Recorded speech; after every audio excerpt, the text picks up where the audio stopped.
படைத்தான் இறைவன் உனையே, மலைத்தான் உடனே அவனே.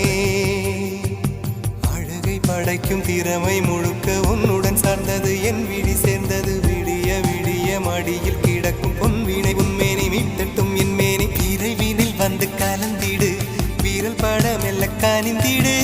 உடல் மட்டும் இங்கு கிடக்குது, உடன் வந்து நீயும் உயிர் கொடு. பல்லவன் சிற்பிகள் அன்று பண்ணிய சிற்பத்தில் ஒன்று, பெண்ணென வந்தது இன்று சிலையே. பல்லவன் சிற்பிகள் அன்று பண்ணிய சிற்பத்தில் ஒன்று, பெண்ணென வந்தது இன்று சிலையே. உந்தன் அழகுக்கில்லை ஈடு, என்ன விலை அழகே, சொன்ன விலைக்கு வாங்க வருவேன். விலை உயிர் என்றாலும் தரு